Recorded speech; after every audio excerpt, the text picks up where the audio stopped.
For those of you who don't know me, I'm GM Josh Friedel. I'll be here for 5-6 days, and then I'm out of here. But I figured I would show some of my games from the tournament, mostly because I was busy playing the tournament and wasn't preparing lectures. So I figured I would at least show the games.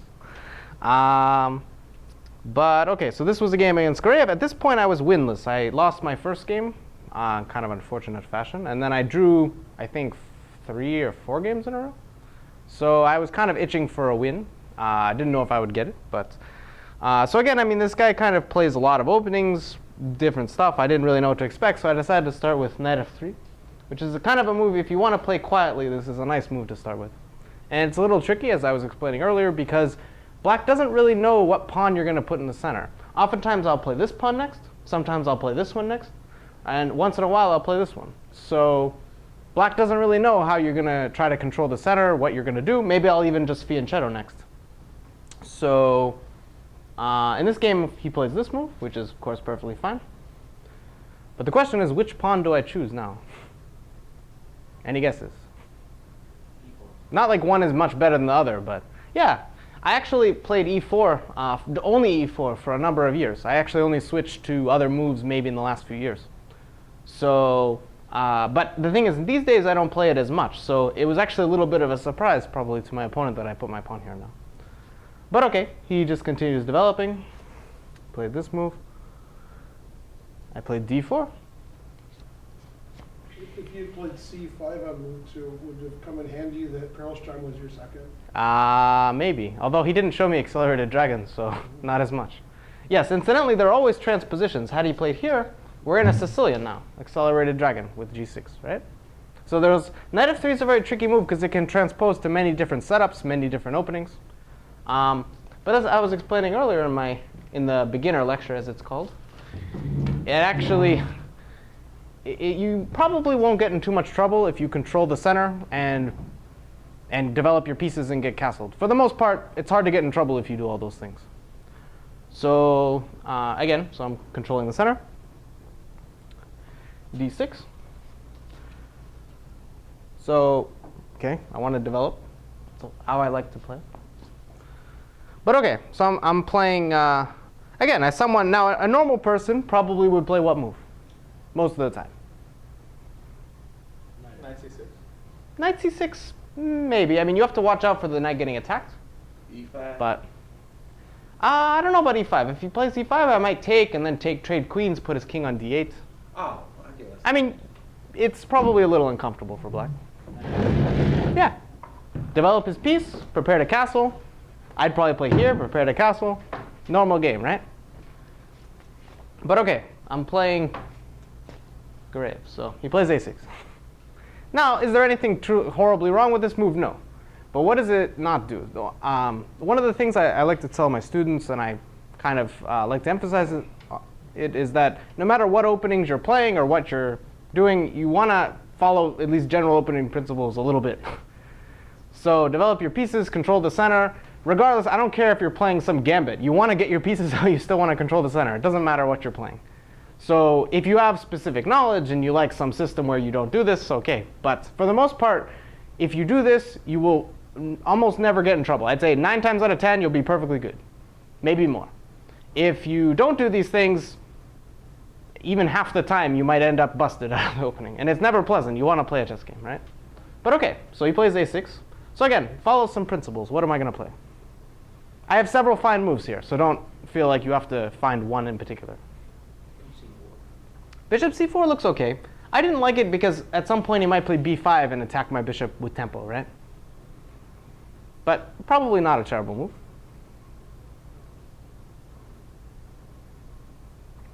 Remember, don't think too hard at this point. Like, there are lots of good answers. I could play a4 preventing b5, but again, not a central move. I wanted a central move. Bishop e3 is a nice central move. I like it. Not what I played. Bishop c4. That's been said, but the problem is b5 attacks my bishop. Didn't want to deal with it. Bishop f4? Bishop f4 is probably also fine. Any developing move is good. I happen to put my bishop on e2. The main reason is because I wanted to put it here, but I was worried he might try a move like this, and I wasn't sure about this pawn. I didn't want that pawn to be loose. So I put my bishop here instead. But again, probably anything's fine. So he played knight here. Again, I don't exactly know what he's doing. I would probably either play b5 or bring my knight out or something, right? But no, no interest in doing that. So OK, so what do? Faced with such a ridiculous looking move. Do I try to? OK, it's obviously not that bad. But do I try to rush him in the center? No, just castle.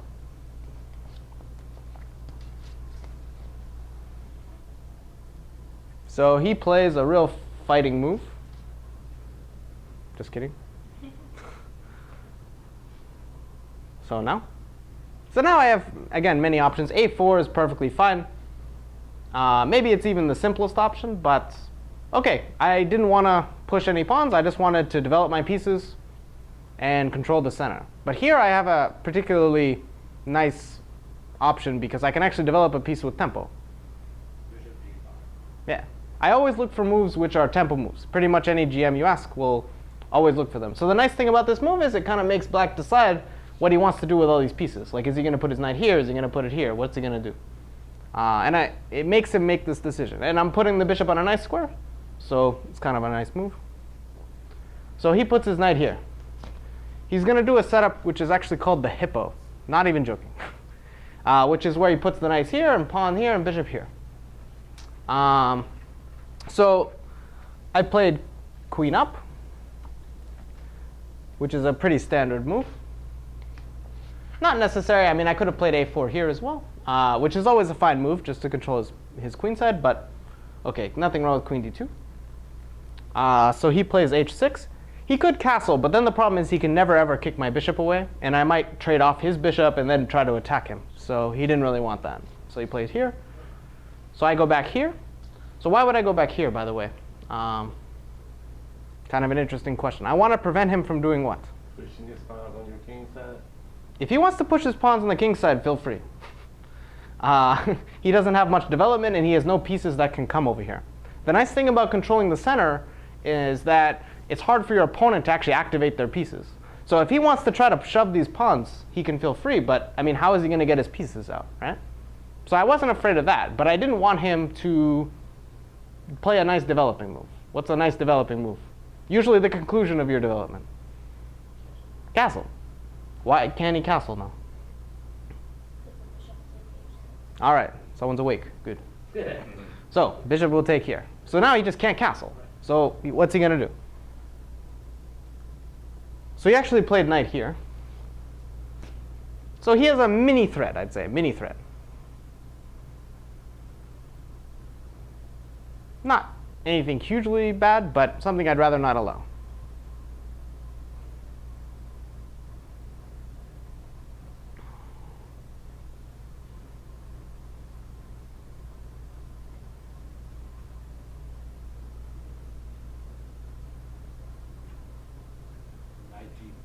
Yeah. I'd rather he doesn't take my bishop, right? Because again, I want to prevent him from castling. So I played here. Now, I actually want to pause for a second because he doesn't have to play here. The usual hippo setup is something like this. So let's even give him these two moves for free because I feel like it. Now, say I bring pieces in the center, whatever. So a position like this, it looks kind of entertaining. You have this kind of weird symmetrical position. You have the bishops here. You have the knights here. So your knights are in the center. Your bishops are controlling the center. You have most of your pieces out. But what is the drawback of a setup like this? There are some players, especially, I'm sure you guys have played some club players who like to do weird setups like every game, right? But usually, if you think really hard, you can find a drawback to most of these setups. What are the drawbacks to this particular setup? Why is the hippo called the hippo and not a cooler animal? He can't move. What? He doesn't control. OK. It's hard to get the pieces to good squares. Why is that the case? Because the center is blocked, like you're controlling the center. I control more of the center. I have more space in the center to be more. I mean, he's still controlling the center, but he's only controlling his half. I'm controlling all of my half plus a little bit of his half, right? So he can't improve his pieces as much as I can. There's something else which I'd like you to note, which has to do with that. What do most openings do that the hippo does not? Allow the queen to get out and become active. That's a big part of it. You'll notice in most openings where there's a problem of space, and this is true in standard openings too. For example, how many of you guys have played the Queen's Gambit Declined? One of the oldest openings standard. What is your problem piece in the Queen's Gambit Declined usually? Not usually, right? Oh, I played the collie. Yeah, if you play the collie as white, the bishop's a problem. Yeah, the Queen's Gambit Declined is black. And but basically, there are many openings where the queen is actually your problem piece. You can get out all your pieces. All these pieces are out. The rooks don't come out anyway. But you can't get your queen out. And your queen is actually the problem piece. Yeah, there are lots of openings where this is the case. Because you want your queen. You don't want your queen sitting on the back rank. You'd like it maybe on c7. But if he tries to play this move, he's going to get blasted in the center because I have more space than he does. So the queen is a problem piece. But what didn't black do at the very beginning of the game? For example, if the game had gone knight f3, d5, he would have already done it on move 1. It's been probably how many moves? About 10 moves, and he still hasn't done it, which is what? What does d5 do that none of his moves have done? Attack the center. Not attack the center. Bishops are attacking the center. There are two things that you want to do in the opening. This is something which you could tell beginners, but you can also tell advanced players. And oftentimes, some people don't know this. But what it is you want to attack or control the center, but you also want to do what? Occupy the center. That's what I was looking for. Which means usually putting pawns in the center. So pawns here, I'm occupying the center. He is not. And that is why I have a very nice space advantage. Now keep in mind, this is not, say a class A player playing back or a 1200. This is a top GM. I think he's 2 or 3 in the country, something like this. And he's still playing this way. So, but the point is that even doesn't matter if a GM's playing this way or if 1600 or a beginner.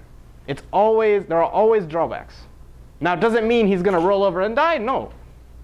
I actually won this game, but it took me 75 moves. So I didn't win because of the opening either. I mean, we ended up in some weird position eventually where he was okay. So it doesn't mean you're going to just win the game. But what it means is that out of the opening, they're going to be a lot less comfortable, and you're going to have some really nice chances. But OK, let's continue with what actually happens. Because it was kind of interesting, and I think it shows the drawback to this setup a lot. Because actually, I didn't quite get the setup I wanted right away. But he played here, which is a kind of a tricky move, because he wants this. So I'm like, no, sir. Right? I have all the time in the world. So he plays b5. He wants to try to attack my knight. So he's going to threaten. When he attacks my knight, what's the main problem I have? Where do I put it? And also, the thing is, when you grab the center early, in openings where you grab the center early and your opponent does not, often they're trying to attack your center, right? And the whole thing is, if they can attack your center and maybe win a pawn or damage it in some way, that often justifies their play. So what is black trying to attack? Which part of my center? E4. E4. So if he plays b4, I no longer have a defender. So OK, I put my bishop here, but so what? I can reposition. And now I defend the pawn, and I also give my knight a square, so I can jump this way. But black plays here. He's like, no, no, no. I'm still going to attack your knight. So here I actually found a good move.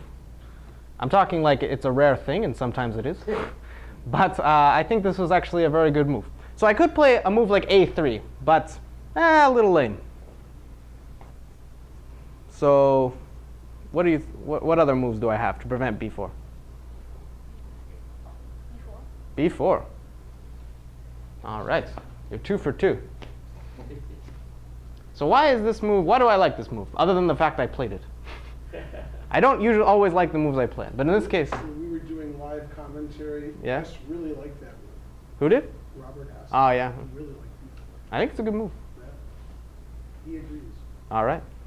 If Hess agrees, it has to be good. So why is this move good? What does it do besides prevent b4? Prevents c5. Yeah. It controls his pawns completely. Like basically, his pawns are now immobile. But aside from all that, it threatens something. And this is something I talked about earlier. Do you remember what I said? What kind of moves do I like over? Tempo. Tempo moves are good, but it also moves that do more than one thing, right? Multi-purpose moves. Right. So if you have a multi-purpose move, I almost always like that over a move that does one thing. A3 is a single-purpose move, prevents b4. b4 grabs space, prevents b4, and actually makes a positional threat. So usually in the hippo, they put their pawn here, which looks kind of silly, right? But the whole point is that it's hard to attack them when their pawns are like this. With the pawn here, it gives me an attacking move. A4. My goodness, 3 for 3. I'm going to be a GM in like 2 months. He is a good teacher. Oh, yeah? All right. So A4. And I'm breaking up his pawns, right? So if he takes my pawn, I take his. All of a sudden, he has a weakness. And keep in mind, he can't move his pieces around. So if he has one weakness, he's probably just going to lose the pawn, because he can't move his pieces anywhere. So he actually finds kind of a clever move to defend it, although it's a very awkward-looking move. Bishop here.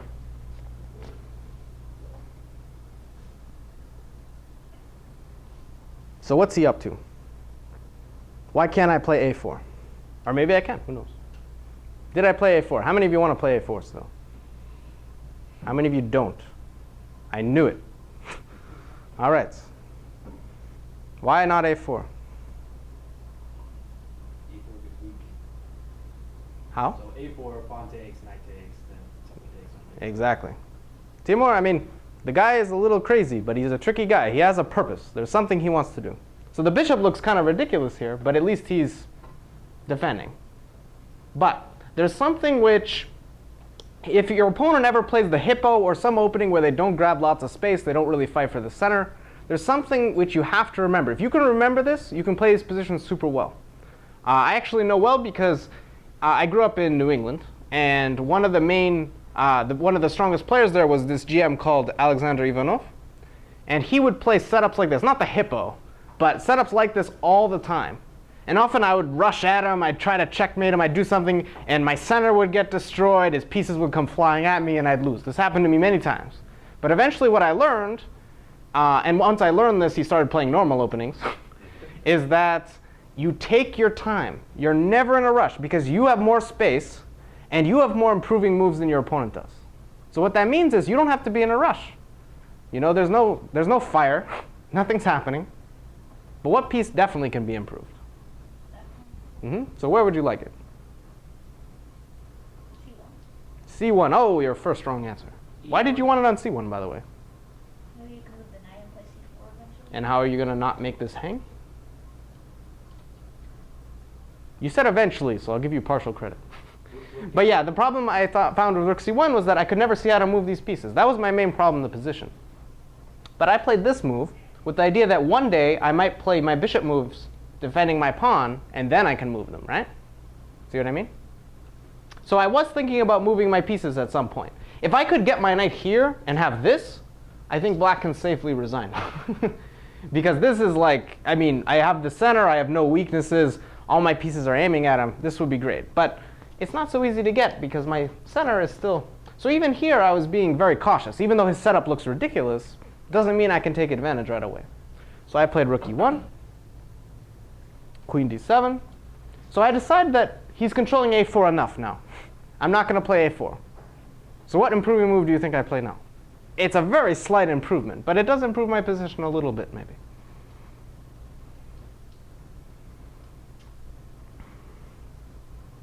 E3. A3 it does. It solidifies my pawns, but not what I chose in this particular position. I'm gonna take a chance. E5. Whoa. See, the problem is, let's say I go at him with a move like e5. This is a good example. Bishop takes knight. Now, no. Forget the knight. He could take, if takes knight, then takes knight, and then you lose a piece, actually. Yeah. But it's OK. He goes here. So now he's threatening my bishop. If he takes my bishop, by the way, he can castle. If we trade pieces, who is that good for? If you have more space, do you want to trade pieces? No. No. If you take here, I open up his bishop. I give away my center. You see what I mean? So it's an understandable reaction. You want to play e5. You want to play d5. Sometimes it's good. If your opponent puts pieces on bad squares, sometimes you can punish them with e5 or d5. But in this case, these moves only serve to weaken my position. I don't want any piece of them. I'm never going to give him any relief. If he wants to play a move like this and I'll play here, OK, this is the way he wants it. Now, actually, here I'd probably play knight e5 and just slaughter him somehow. But OK.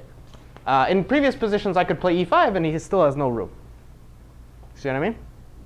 But if he ever plays here, then I play d5, or I take, and I open the center on my terms. When it's on my terms, he's going to get killed. If I try to thrust at him like this, with e5 or d5, he's probably can end up on top, or at least with an okay position. But again, I have no intention of moving my central pawns for now. No rush, just chilling, improving my pieces. So how could I improve my a1 rook? That's the piece I decided. I decided I'm not playing a4 at the moment, so. D1? Hmm? D1? I like him in the center too. 4 for 5. I'm keeping track of your score. If you get 90, if you maintain 90% or better, you're like 2400 strength. You get So- a Shillman certificate. Yeah, I'm giving him a special certificate. He gets to keep one of these glasses. Oh, I gotta flip one. All right. So we got rook a d1. So he plays bishop back to b7. He's like, all right, I don't want my bishop on this stupid square. I'll go back. Now, this improving move has been suggested. It's kind of mean, in fact. I think of it as a mean move because it shows I'm in no rush at all. Like, I'm never going to rush this position. Knight to e2. Knight to e2 would drop a pawn. That's his Oh, the specialty. bishop is still over That's there. his Yeah, yeah, yeah. specialty. I'm known for that. Yeah, it's okay. A move to show that you're in no hurry No hurry at all. would have to be something where like king to. He gave it away when he said it's been suggested. Yeah. But they have to remember what was suggested earlier. Yeah, that's why I figured it's not going to help. I'm guessing A3. A3, yeah. When he saw this move, he was like shaking his head. He was like, because he's not happy because I'm not going to come at him, right? I'm just going to slowly improve. And the problem is I can do this way longer than he can. How many improving moves can he have? Not many. He has no room for his pieces. So again, guys who play like this, and okay, Gareev can play normal openings too, of course. He's a very strong player. But when they play like this, they want you to go at them, like he said about Tony Miles, right? He likes it when opponents go after him and try to punish. But you play patiently, you just take the center and kind of wait it out, improve your position. Eventually, they run out of moves, and they're the ones who have to go crazy. And usually, when they're the ones going crazy and going at you, when you have all this space, it's usually very brutal. So I played a3, and at this point, I think after a3, he was just frustrated. So he's like, all right, forget this. This is actually typical in the hippo. They try to do this with their king. Right. But it takes forever, and it shows that he's not that, all right, I've had enough. I'm just going to move my king. So at least he's trying to improve his position. If he gets his king here and rook out, he's improved, right? Not much, but. So once he played this move, I was happy playing here. Now there's a reason I didn't play this earlier. Any guesses? G5. G5, and then he can castle maybe. Or even knight h5, and if I go back, then he castles. I didn't want him to castle. But he decided, all right, enough is enough. But now, no castling, right? So now I improve my bishop. By the way, once my bishop moves, my knight can now move, or my bishop can move, right? So my pieces are becoming more mobile. Remember, once I improve my pieces enough, he's going to be in big trouble. So, bishop f4. King g8, very nice improving move. It's always nice when your opponent's improving moves are king f8, king g8. Makes you feel good about yourself. So, how do I improve now? Again, lots of options. There's no necessarily correct one. But one of the things I didn't like, this bishop's a little exposed. I want to make it nice and neat, tucked away. h2. Yeah, bishop to h2. It's not much, but again, what is black going to do? Incidentally, I did have another purpose with this move. It wasn't just for that. If his king were to go here, any idea what my plan is? Now e4? I mean e5? Maybe. Because now the situation's changed. First of all, my bishop is cutting along this diagonal. So if he plays pawn takes, if he lets me take this pawn, I might be able to win it. The other thing is with the king here, say this happens. So I can throw in this trade or not, but the point is now I have this move. And what's the problem with the king here? Probably I'd even go here first. Like there's no rush, right? So now he has this pawn to defend. That's kind of an annoying pawn to defend, right? Also, what's the problem with his king? The g6 pawn. Bishop's lined up with the king. So all of a sudden, he spent 3 moves moving his king here, but he kind of walked into it, right? So he saw this. He was not happy with this. So note how I'm improving my position, but I still have some ideas, right? Like after king h7, I wanted to have an idea to be able to come after him a little bit, right? And I may not even rush with e5. After king h7, I might start with h4. Who knows? Probably I'd go with e5 first. But the other point is that when his knight moves here, note how my bishop's away, right? He doesn't attack it. That's another nice thing about this. So here, he really shocked me. This move was like out of left field. Apparently, e5 worried him so much, he played here.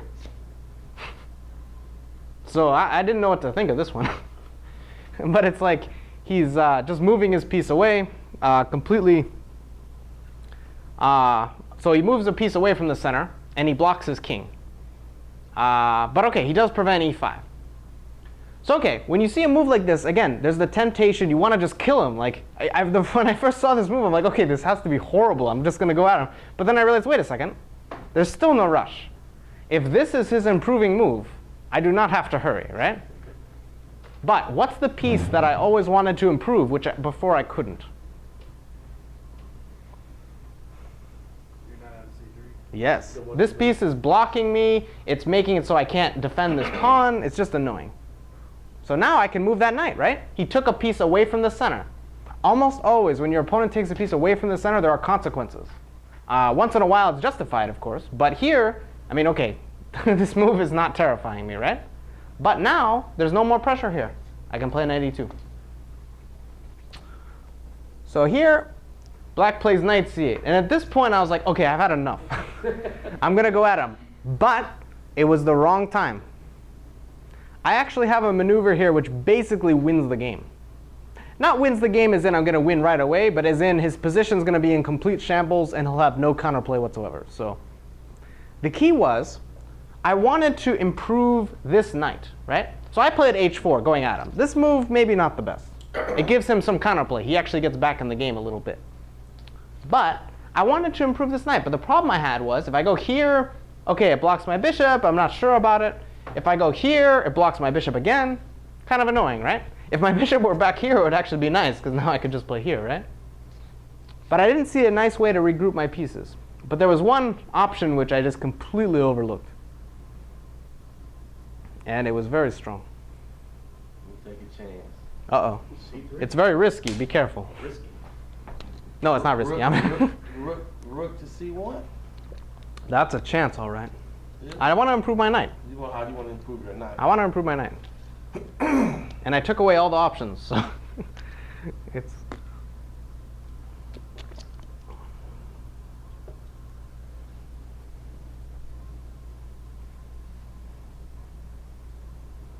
Knight c1. knight c1. Man, 2400, you're coming. Where am I going with this guy? b3. And then? a5. Right, so say he plays knight b6, which I'm assuming was his intention. I play knight b3. So if he puts his knight here, he's probably just going to end up losing this pawn, because I'll take and play knight a5. So OK, say he moves his rook, so that after knight a5, he can play bishop here. What can I do now? First of all, one thing which is really nice, look at my pieces. They're all very beautifully coordinated. This bishop helps attack the center. The knight and bishop pieces are in the center. They're very nice. They control everything. And I don't have that awkward c3 knight now. Now it's on a5. So the knight on a5 doesn't look that great, but it supports a very, very nice break, which is?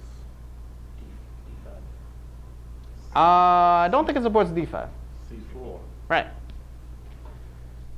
C4, always an explosive move. It is. And here, I'm not taking any risks. I'm not letting his pieces into the game, right? We're going to end up exchanging, and how is he ever going to defend his queenside? Took me a second.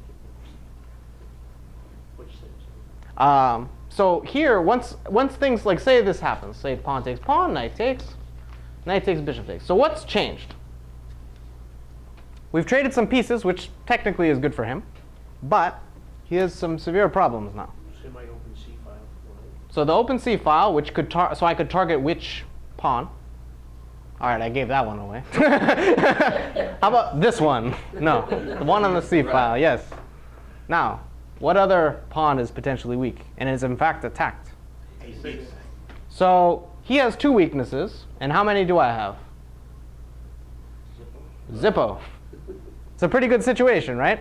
Best of all, he has nothing he can do. He has a king on g8 and a knight on h7. What's he going to do? Nothing. So I could have gotten this position with no counterplay, and basically, I mean, okay, I'd like to think I could win this position easily. Considering this tournament, who knows, there probably would have been like 6 blunders, and somehow I'd end up winning. But anyway, so this would have been really nice. But unfortunately, I was not as strong as our kid in the sunglasses here. How did you find this maneuver, knight c1 b3 5, right after the game? It was told to me after the game, and I'm like, oh yeah. It's funny, I saw the move knight c1, but I missed that after knight a5 I can play c4 actually. Was it Eugene or something? It was Eugene, yeah. My second told me, dude, you didn't play knight c1, what's wrong with you? He didn't say that, but he basically said that. He's like, yeah, you were doing well, you played well, and then you played h4, and then who knows. But okay, but you see how, what I missed really was that the c4 break though. I thought my knight on a5 was like, okay, whatever. But the c4 break really clinches it, because then his queenside collapses and all his pieces are clumped up over here. So he's not really going to be able to fight for anything. But here I decided to be aggressive and attack him over here. Is rook's on a8? Yes, it is. I have a question. Yes. In his mind, Mm-hmm. why did he play knight h7? Knight h7, he wanted, I think he was worried about e5. It turns out knight h7 is not even so bad, because e5 was a real problem. So he wanted to move his knight, but he doesn't have any good squares. He could have gone back to e8, but I think there were other problems. So you think during the game when he played knight h7, he thought his game was horrible? He probably was not happy.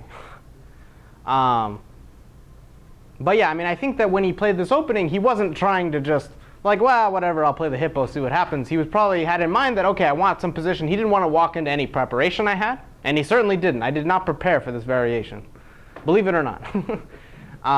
And he wanted just a fresh original game so he could try to outplay me in complications or outplay me in a position like this. Because, okay, I mean, he was seeded 2 in the event, and any guess what I was seeded out of 12? Not 2. Not 2. Any guesses? 13? Close. 12. So basically, people playing me, not that I was a must-win game. I wasn't the last seed by a long stretch, but I was a game they'd like to win, right? So when you play this way, you're often trying to make it so that you can try to win as black more easily. But at the same time, it's a risk. And okay, his risk was not paying off at this moment. Even after h4, my position's still quite good. But it's at least a little bit more complicated. But anyway, so here I played queen c1, which, okay, I mean, I wanted to walk out of a potential attack. Probably not necessary. But okay, I'm going to fast forward these moves a little bit. So he brings his knight back to the center, because now I'm not threatening e5, kind of embarrassing. So I bring my knight out to f4, trying to potentially attack him, and defending my pawn, by the way. So now some weird stuff happens. He attacks my bishop. Thank you, h4, for giving his knight this square. That's why you always have to be careful pushing your pawns. You can often regret it. Now, this move is not that horrible, right? It's not like the knight's going to checkmate me. But it's a little annoying, right? His knight now has a safe square that's not h7, right? So I played bishop back. I don't want to give him my bishop, of course. And he plays h5. So I solidify my center. I'm still not in a rush, even despite playing this semi-rushed move. He plays queen e7. I don't ask what he's doing. So I play queen c2, once again, slowly improving, right? Note how when I play slow improving moves, nothing bad happens. When I try to rush, all of a sudden, then he gets piece play, he gets stuff. So rook d8. Here I found a good move. It's not one I'm going to have you find, because I don't want you guys to find these moves. It's knight h3, moving a piece away from the center. Usually a bad idea. Here there's concrete ideas, which is that he was planning to play e5 on me. So when I play here, it's not with tempo anymore. And also, in some positions, I can play bishop here and harass him. It does open my bishop as well. So this move was actually, my knight looked better on f4 than it was. So, but for the most part, moving pieces away from the center can get you into trouble. But okay, he plays e5. Now, this position is massively entertaining. Or at least it could have been. It wasn't entertaining how I played it. I played it the most boring way possible, which was not terrible. The way I played it was kind of a human way. But at this point, like, we didn't have tons of time, so I played it kind of normal. But apparently, I have a win here.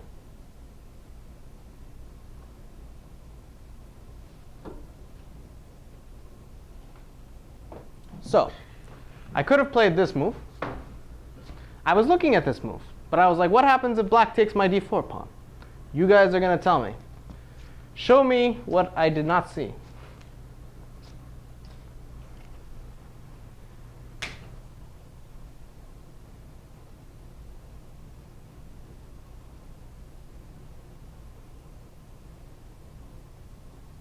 Because I looked at this and I just couldn't find anything here. But apparently I had a very good move.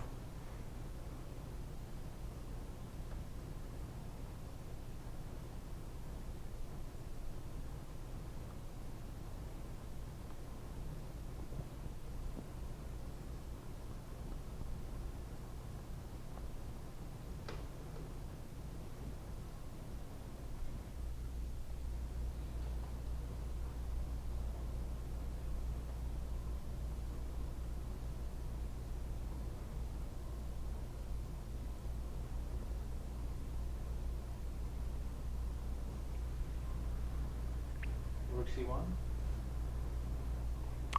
Well, keep in mind I did sack a pawn, right? And I gave away a central pawn. Central pawns are usually quite a bit more important than side pawns, right? So I need something really good. I wasn't going to play this unless I have a really powerful move here. So what am I going to do? e5. Aha! Opening up my bishop. And apparently after this move, black is completely lost.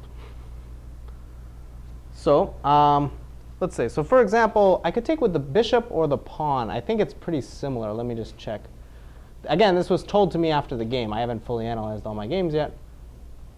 But yeah, so let's say pawn takes.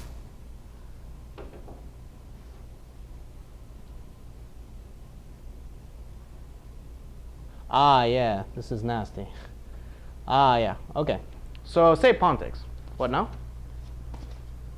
Well, I didn't really get that far, but there's a lot of stuff. I'm looking at bishop takes g6, but It is a tempting move, isn't it?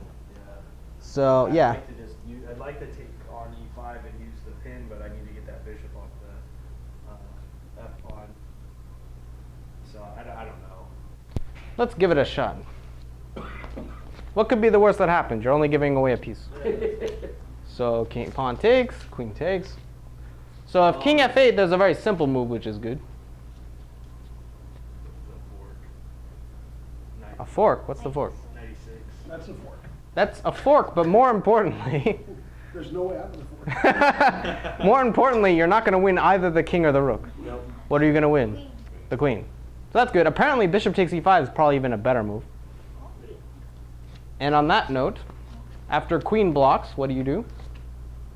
Fork. What fork? What's We going go on? queen takes- What position are we looking at? Queen takes queen, king takes knight. All right, guys, this is something that's very important. When you go, like, I realize you're sacrificing my pieces and not your pieces. Keep track of what pieces you're sacrificing. If you sacrifice a bishop and a pawn, getting an exchange back, how big is that? By the way, you're trading queens, giving away your attack. You trade queens, and you're taking a rook, which I can take back. What do you think your position is going to be like after that? Keep in mind, you gave up, you did take a couple pawns, but look at all black's pieces all of a sudden, right? So remember, when you're sacrificing, keep track of what pieces you're giving away. If you give mate, it doesn't matter. You can give away all your pieces. But if you're only winning a rook, then you have to not have given away a rook, right? If you're winning, keep in mind, you gave away a piece, and I guess there's, let's see, pawns are even right now. So you're down a whole piece, right? Because you did take a couple pawns when you took on I g6. finally see it. So, I saw the next move. I didn't see the next move. ah, Now I do. Queen 6. so queen That e6. move I saw. Very good, Ben. I reckon This is why Ben is a grandmaster. I don't know if that's why. But So, king f to go to f8. And now there's a fork, right? Oh, no. Bishop takes e5. Oh, my goodness. You guys are just giving away all my pieces. I don't like it. So knight has to take, I assume, right? Because if queen takes, there's a good move, other than rook takes queen. Queen f7, yes. So knight takes. Uh-oh. Ruh-roh. This is a problem. Yeah. So yeah, I mean, he's going to have to give away material and he's still going to get mated. And by the way, it's very convenient that after bishop takes pawn, I could probably play here and win, but knight takes defends my rook. It's easy to miss tactics like that, by the way. But yeah, I did not see all of this when I played, because I would have played knight fg5 if I saw this, because it was a slightly better move than what I played. Anyway, so we're nearing the end, but I wanted to, oh, see the hourglass. I'm turning into a witch now. So, I wanted to show kind of the end. Do not be too attached to any of this. Like, if you make a blunder and your position all of a sudden goes from winning to equal, who cares? Keep playing. Doesn't matter. Same thing happens. You make a blunder, you're losing, your opponent makes a blunder or whatever. Just, play the position in front of you. Don't play the position you had 5 moves ago. Don't play the position you want 5 moves from now. Just play your position, find their best moves. Do not obsess over what's changed, what blunders were made. Like, oh my goodness, I played this move. I should be stripped of my titles. Just do not think this way. Just play the position you have right in front of you. So we ended up in this, from my gorgeous position where he has no space. We ended up in some endgame I should not win. But okay, here I actually have a good move with e5. It's a little bit complicated, but eventually it should be good for me. But here, again, I had like no time. I had like less than 5 minutes, so it was hard for me to calculate all the complications. So I came up with an idea. I played knight d2 here, and now I decided, okay, I could just move my knight around and it's going to be a draw, right? I can move my knight here, but his king drops here, his bishop guards this pawn, I can't do anything. So in order to win, I need to penetrate his position with which piece? The answer is not the knight. The king. Often in the endgame, in order to win, you need to get your king active. So here I go. The problem is, when I play this move, what move does it allow? Uh-oh. So now I have to be careful. I could lose this game. Imagine losing that position before. But that's what I mean. You can't be too attached to results, right? When I was playing this endgame, I have to be just playing this endgame. I can't be thinking, oh my goodness, I had more space. His knight was on h7. How did I not win? This is the most embarrassing game of my life. You just, no. Just focus on the game. So I managed to avoid these thoughts mostly. But the main thing is that, okay, I have a problem now. His own king is going to get in. So I took this pawn. And on that front, what is probably black's best move here? King d4. Yeah, penetrate with the king. Get the king in. So here I probably have to move my knight, because otherwise king c3, and my knight's kind of an embarrassed piece, right? And it's very complicated. I thought that it was probably drawn. So at this point, I'd resigned myself. All right, Josh, you blew another good position. Whatever, it's going to be a draw. But he surprised me with this move. Now, of course, during the game, I don't know if this is a blunder or not. But I didn't expect this move. So here, I had 2 options. I could play king b6 or king c5. Any guesses which I chose?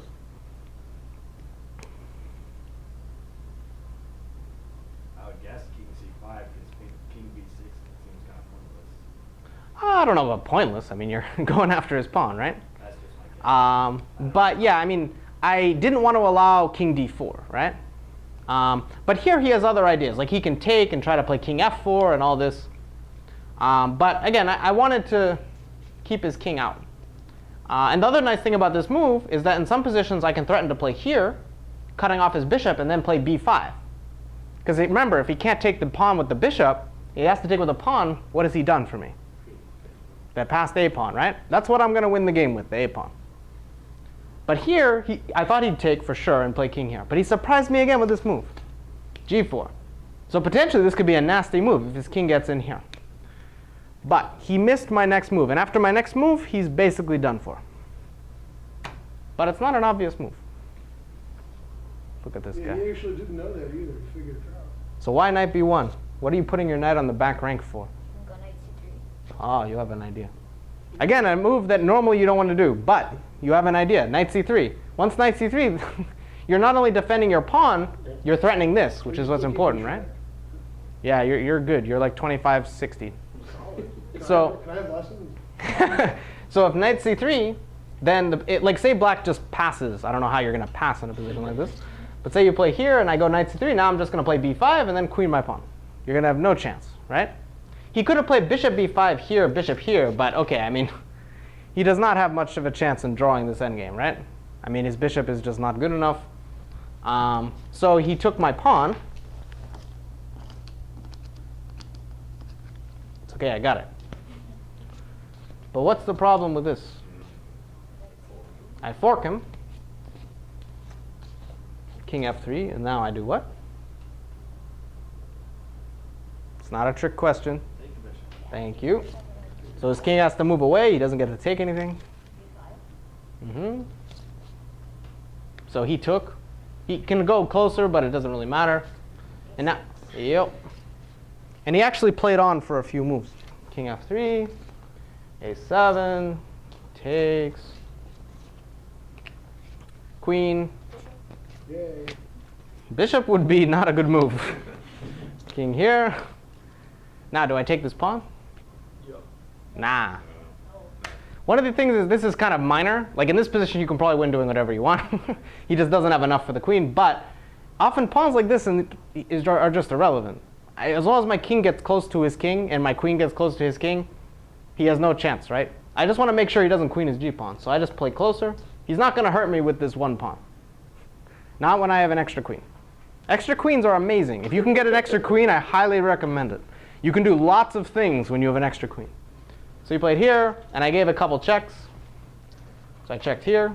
I love the queens are long range, too. It's very useful. So if he brings his king back, I just bring my king in. He goes here. And he resigned after I checked him here. Because if he goes back, I can check and take this, or take this, or take this. And he's not going to queen his g-pawn, so that was that. But it was nice. It was actually my first win of the tournament. As messy as it was, it was nice to get a win. And I actually managed to win 2.5 out of the next 3, too. So oftentimes in a tournament, once you get your first win, it's, you know, it doesn't usually take me 5 or 6 games. But a tournament of this strength, I was just happy to get it. So it was nice. But yeah, I mean, you can see how in the opening, it really matters. Even, you know, GM level, 1600, 1200, it doesn't matter. You control the center, occupy the center with pawns. And if your opponent plays something like the hippo, what's the most important thing? Apart from keeping control of the center and all this. Don't rush. Just take your time. The second I played a semi-rushed move, not even that rushed, all of a sudden he had play. But before I played h4, if I just maneuver my knight around, I mean, he can't do anything. So do not rush. Take your time. And you'll win a lot smoother than I did.